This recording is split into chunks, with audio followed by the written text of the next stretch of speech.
Hello, welcome back to my channel. So today I'll be discussing with you one of the book that I had read years ago, and the book is the Magic of Thinking Big.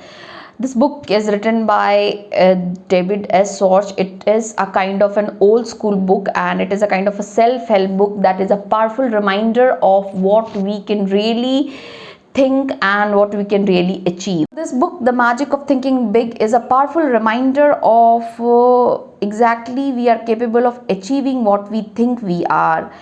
And first and the foremost thing that the author talks about, you have to first believe in yourself. You have to disregard or defeat the disbelief that you think you are believing. Like suppose if you are asked to do a thing, you start saying that your health is not okay, so you're not going to do so and so things.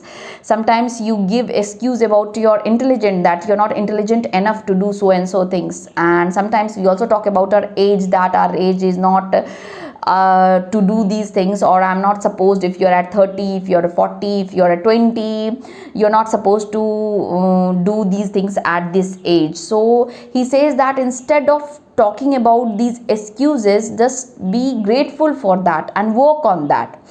Secondly, he says that you have to grow your attitude in such a way that you're always adding energy to everything that is around you, to people, to things, everything. When you're in an activated mode, but whenever you walk into a room, you will add energy over there.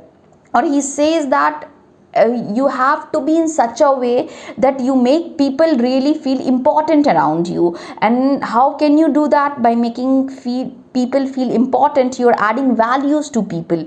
So first you have to, he says that he gives out some ways to make people valuable or make people feel important about them. So first and the foremost thing, he says that you have to just work on address them by their name. Second, he says that you have to invest the credit in others. Suppose if you are appreciated for your work, so always invest the credit to your team that has worked behind you, that has helped you out, the people that have really helped you out. So try investing the credit in others. And second, he talks that you have to practice appreciation. Appreciation in the sense you have to appreciate your colleagues, your seniors, your juniors, whoever. You have to just find a way out with them, and this will really help you to disbelieve whatever you are believing. Second, author, he talks about that you have to set yourself for success. And how you're going to set yourself? You have to dress accordingly. Suppose if you want to be CEO or manager of a company, you have to dress in such a way that really feels that you are really eligible for that position. So you don't have to go for quantity, but you should always go over quality, and you should just dress appropriately. Next, he says that you have to spend your time generously, your strength generously, and your time, energy, or strength is very important. Where you're using it with correct people or not. Don't just allow any negative people to drive you, let you down, and feel you like, even if somebody is that putting you down, just stay away from such kind of people. Like they want you to be at their persona, and you don't want that. You want to be more. So he says that you have to manage your environment also that you are in. The most important lesson that this book gives, that learn to just control your emotions, and turn on your creative power. How you can do that? By adding values to things, to people, and yourself. When you're adding value to yourself also, that is very investing in yourself, just enhancing yourself. Devote each day 10 minutes of your time, that how you can improve yourself, how you can do more better, even at work, how you can encourage your employees better, how you can make your partner feel better. So these all things you have to do. And then when you turn on your creative power, you'll add values to things, to people, and to yourself, and you'll feel very, very pleasant about it. And you have to use bright and cheerful words to describe yourselves, describe how you feel, even use cheerful words to describe other people. This will also add more value to you, and will provide you a way forward. Next, the author says that you have to set your goals and turn them into action. You have to take action also.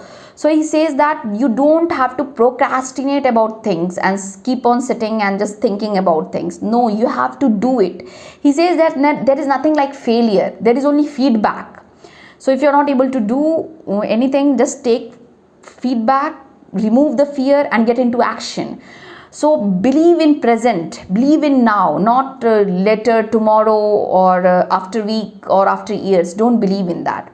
So it's all. And last but not least, the author says that you have to defeat your disbelief, cultivate positivity, set yourself for success, and be ready what you want in life, and clarify who you want to be. Decide who you want to be, clarify what you want to be, and take actions and make it work.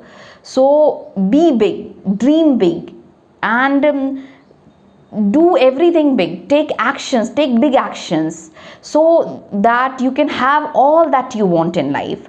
So the only person responsible for your thinking is you, and you don't have to think small.